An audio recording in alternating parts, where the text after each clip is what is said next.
Good afternoon বন্ধুরা, সবাই কেমন আছো? সুস্মিতা সৈকত চ্যানেলে সবাইকে স্বাগত। আজ মঙ্গলবার, কাল বলেছিলাম মঙ্গলবার আমি নিরামিষ খাই। তো আজকের করেছি সোয়াবিন আর মেথি শাক, কড়াইশুঁটি, বেগুন দিয়ে ভাজা। তো সেখানে হয়তো সবাই ভাববে যে আমি নিরামিষ খাই, এখানে পেঁয়াজ কেন দিয়েছি। অ্যাকচুয়ালি আমি নিরামিষের দিনকে মাছ, মাংস, ডিম এই জিনিসগুলো খাই না, কিন্তু আমি পেঁয়াজ, আদা, রসুনটা খাই, কিন্তু মাছ, মাংস, ডিমটা শুধু খাই না। তো যাই হোক, তো তাই আমি আজকে সোয়াবিন করছি। টমেটো দিয়েছি, পেঁয়াজ দিয়েছি, আদা দিয়েছি, আর সাথে ওই রোজের যা মশলা, আর কাঁচা লঙ্কা, লাস্টে ধনেপাতা। তো এই সিম্পলভাবেই এটা করলাম।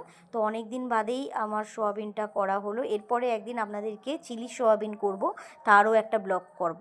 তো অনেক দিন আমি এগুলো করিনি, চিলি সোয়াবিন, চিলি পনিরের ব্লগ একটা দিয়েছি, এবার করব চিলি সোয়াবিন। যাই হোক, তো সবাই কী করছো, কেমন আছো?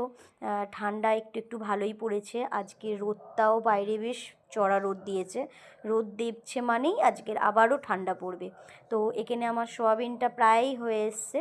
তো আলুটা সিদ্ধ হয়ে গেছে যখন, এবার আমি জল দিয়ে দেবো। সোয়াবিনটা কিন্তু আমি প্রথমে ভালো করে সিদ্ধ করে ভেজে নিয়েছিলাম, না তো সোয়াবিন না সিদ্ধ করে ভালো করে ভেজে না নিলে একটা অন্যরকম গন্ধ ছাড়ে। তো যাই হোক, তো এখানে মেথি শাকটাও আমার প্রায় ভাজা হয়ে গেছে। মেথি শাক মানে মেথি শাকটা খুব ভালো লাগে আমার, কারণ মেথি শাকই শীতকালে মেথি শাকের যে গন্ধটা প্রচণ্ড ভাল লাগে। তো চলো, আমার রান্না কমপ্লিট। সবাই ভালো থেকো। পরের দিন চলে আসছি আর একটা ব্লগ নিয়ে।